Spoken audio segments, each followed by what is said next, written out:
and she is the former president of the University of Fine Arts in Hamburg, and the former senator of Science, Research and Culture in the state of Berlin. She has published widely on art, aesthetics, and sustainability, and she will now talk about the role of arts in climate change mitigation. So please, Adrienne. Hello, everybody. I'm so pleased with the little talk you gave, and I'm totally inspired.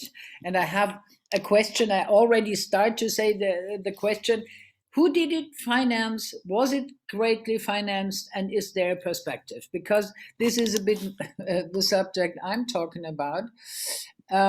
If it's true that I'm very much interested in the possibilities of the arts, or in the big possibilities of the arts is really not only to produce art, but to totally twist common perspectives, to integrate the art into a big surrounding. And quite a moment, I'm convinced that the arts must bridge the gap between urban life and rural life as well. And I'm also convinced, you gave a fantastic example, Alexandra, that we need interdisciplinary laboratories to create a new narrative. But if it's only reduced on the city, I'm not sure. I'm very much struggling for a new format and a new money. That means, I call it a fund for aesthetics and sustainability. And to say it in one sentence, the background is that art is producing too many goods, and too much objects, because our funding opportunities demand it, which collides with sustainability ideas, which is why we need other funding models. And if we want to think about the capacity and the wealth of art, Vermögen der Kunst has in German at least a triple sense. So we need other ways that allow the arts to intervene in the world that has to be transformed urgently. Reflecting on the change in our livelihoods caused by dramatic climate cannot remain inconsequential. All the less as the multiple crisis dynamics and the crisis through Corona is currently coming to a dramatic head.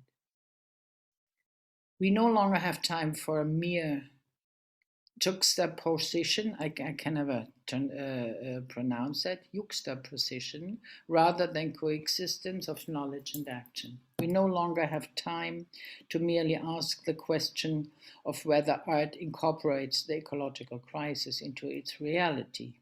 It is time to answer it through new forms of artistic scientific intervention and cooperation. It is high time to empower cultural institutions to make their contribution to overcoming the climate crisis by using energy and resources appropriately. But for an ecological, sustainable cultural production, presentation, and distribution, it also requires a sustainable change in current project funding practices. This is because the conventional product and output orientation that art is suffering causes not only unecological production methods, but also the squandering of artistic energies and financial resources. Many funding institutions explicitly exclude re-performing or re-recording of artistic projects. They function according to the right of the first night. That means it's also the fiction of being presented with something completely new, which of course is a lie. In this way, comprehensively time-consuming artistic projects are usually left with only their documentation after the shortest presentation period. And in this, if this is the fundament we act on, we cannot interfere. We cannot mingle with other practices because we are always busy with, after an application, we need another application, and it has to be very punctual. If not, we are excluded from the other application. This is really not. It's also not human. It's also very far from artistic ideas. We need a practice of re-performances, recontextualization, more durable formats, including communicative embedding. This would indirectly contribute to the fact that free artists do not have to live chronically at subsistence or in a precarious living condition. We need the possibility for more continuous interdisciplinary research and action beyond the boundaries of our previous artistic contexts and spaces. We need the artistic, the scientific, and the social movement knowledge for the comprehensive transformation of our unsustainable way of life. For this, we need to leave both the silo of art and culture and that of science, which stand unconnected next to the other departmental silos. We need to think bigger in terms of cultural policy. A fund, aesthetics and sustainability, means expanding perception and cognition through sensual bodily experience. It is also strengthening the imagination, supporting the speculative, creating analogies about the unsystematic openness for a mesh of holistic ideas as which Joseph Beuys' extended concept of art can be read. Or with Alexander von Humboldt, who does not love nature cannot explore it. The Fund for Aesthetics and Sustainability, is intended to open up further space of possibility and to broaden the artistic radius of action. Unfolding for those who do not understand freedom as freedom from any kind of utility, uselessness, and social resonance, but seek freedom to engage in the huge social task for transformation, to cooperate, and to have the time to do so. This is one aspect I absolutely want to underline. If art can be part of the big transformation, art needs more time. And if you want to have a cooperation with the scientific institution, you also need more time, because when art has like 3 months of developing a project, normally in university, you have at least a 3 years period. So if you want to interact, we need more time. The Fund for Aesthetics and Sustainability intends to open up a further space of possibility and to broaden the artistic radius of action, unfolding for those who do not understand. Oh, sorry, this was, I dropped in my speech. The FAN needs to grant different time frames than in ad hoc projects to be able to integrate different forms of experimentation in such a way that what comes out is not less but more than each discipline can do on its own. How can we link art and science in the sense of artistic research in such a way that they do not lose their own standards and instead establish and perpetuate new ones? How can the movement of doubting, questioning, experimenting have an effect on public spaces in such a way that it combines with what civil society is trying to change and is doing to create new models?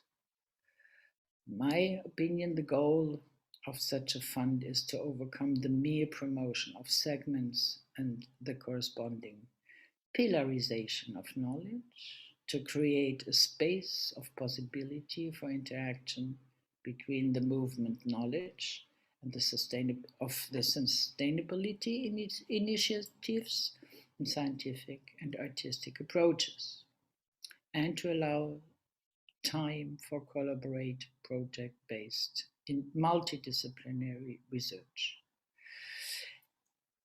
And I do not need to fill up my time, because I just would love to bring the notion to everyone that we really have to struggle for new models. Because if we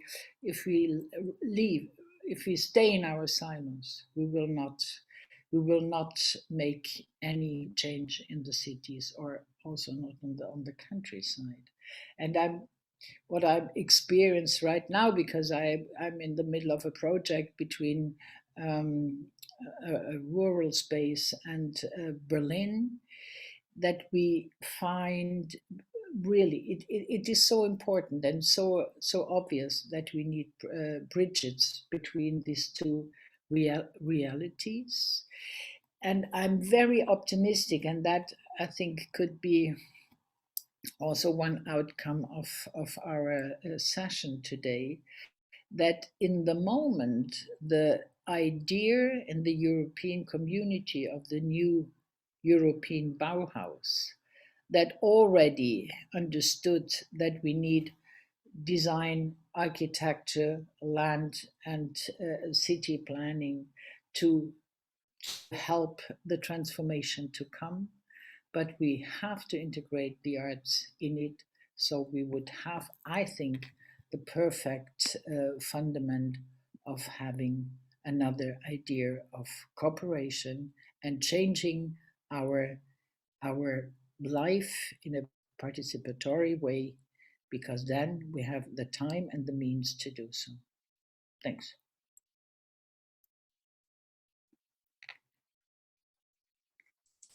Thank you very much, Adrienne. This was a mesmerizing talk you gave, and I just started to think that your call for new models is actually answered for in some parts of both art and research, science and other research,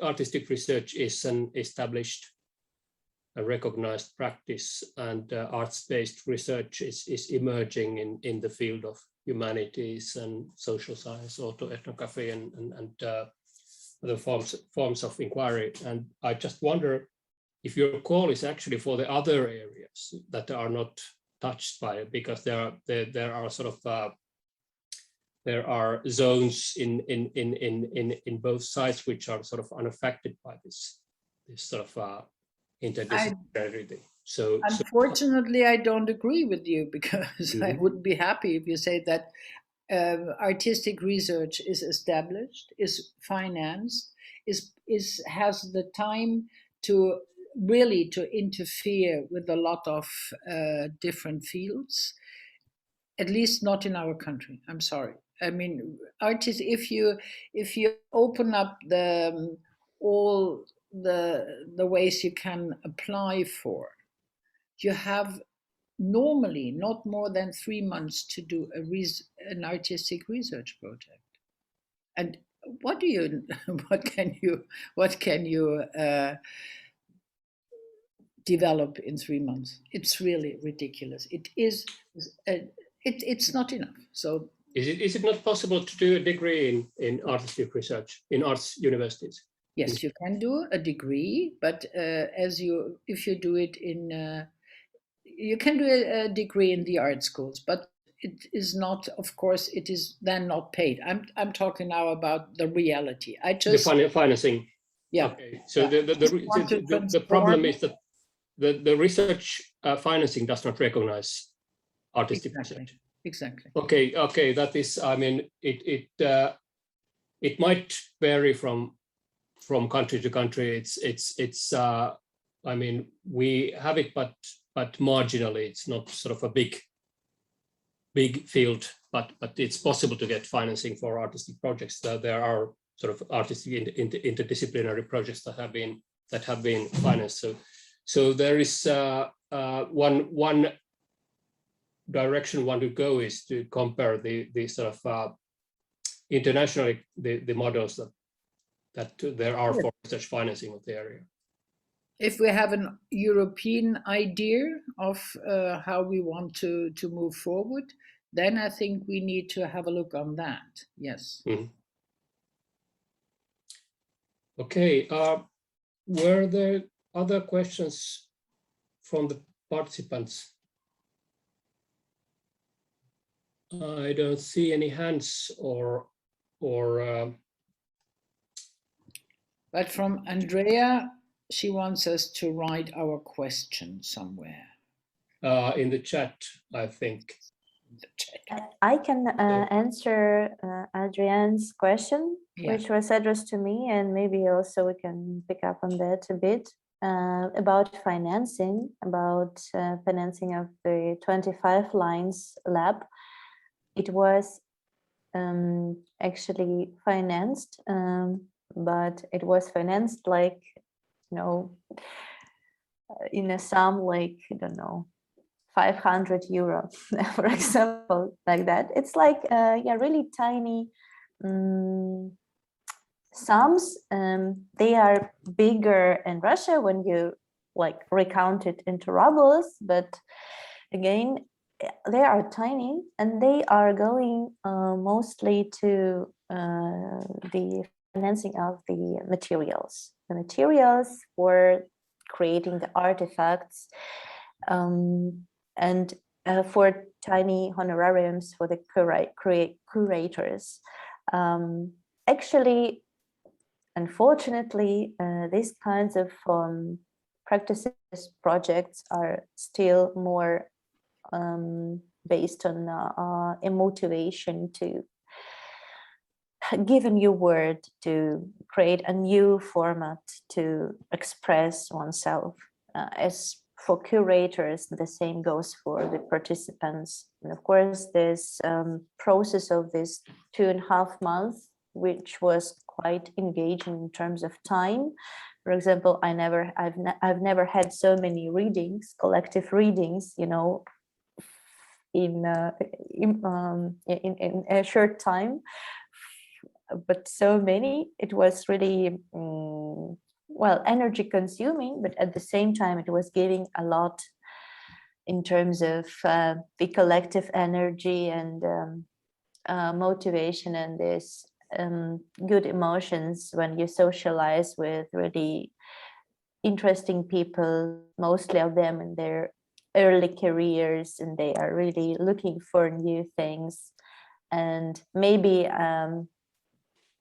partly my motivation depends on my love to teach, because I'm teaching a lot and teaching students, mostly MA students, and that here I was also like, fulfilling this need. But of course, this is not a sustainable model for such kinds of projects. And for sure, I would prefer it to be more financed, maybe not hugely financed, but more financed. And I would prefer it to be iterative in terms of those phases, because of course this laboratory, it happened, but as Mauno asked me, there should be some continuation of our dialogue with inhabitants, and there is a real capacity for those people who have already engaged into the urban space and working with those lines, for example, or those people or different spots, to make a more long-term changes.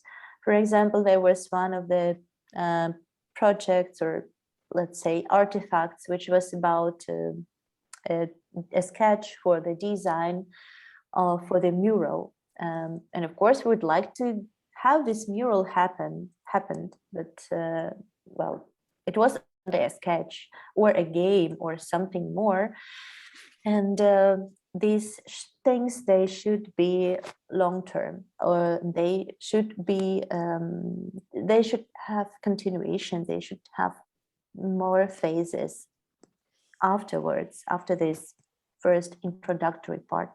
Unfortunately, they are not, because in our circumstances, all of those curators whom I mentioned, myself as well, we are already engaged into new projects which give us again this small money, but unfortunately we can't continue with the one project which could give us like long-term money, and this makes message unfortunately not too sustainable. Yes, not too elaborated. And of course, I'm speaking of it as a very beautiful format, and it is really insightful, and things are happening. And of course, there was experience, and I understand that it will stay with us and with participants. And this will make like 46, 47 people already with this good experience, and with visitors already also have the experience of the exhibition. But unfortunately, we won't make a change for Vasilievsky Island. And of course, we would like to make a change for Vasilievsky Island. And I'm actually an urban sociologist, and I'm engaged into processes of urban planning and urban design. And of course, I feel this urge, but this is not the general frame in the context. So answering, yes, about financing, yes, those projects are most often, they have tiny budgets. These coming from partners. For example, here it came from the library which was represented by one of our curators. The library, which is it is a governmental organization with the governmental budget, and the library was giving us space for some of our readings and, we'll say, studies, lectures, and it was this little budget coming from their budget on cultural events. That was it. Yeah. So of course, the need for more sustainable finance models and funds, for example, for art and sustainability, as you mentioned in the beginning of your speech, is really well. Sounds great. Yeah. Mm-hmm. Let's make one remark before the next person starts. What you describe is also, of course, my experience. It's all about self-exploitation. Yes, it's precarious. Well, and this is, sure. I mean, this reduces the number of artists, of course. Who can afford it. You need to be young, you need to be cool, you need to be healthy, you need to be, but this is not like art could operate for the benefit of everybody, you know. Yes. That's what we need now, I think. Yeah. Yes, it's it's self-exploitation. I'm not cutting this discussion short, but I'm sort of delaying it because we should have a break before Franco's presentation, but after that we are going to have the roundtable, and I promise that we are going to have the first round about interdisciplinarity and the financing of artistic research. So we will go on this discussion in the roundtable. Okay.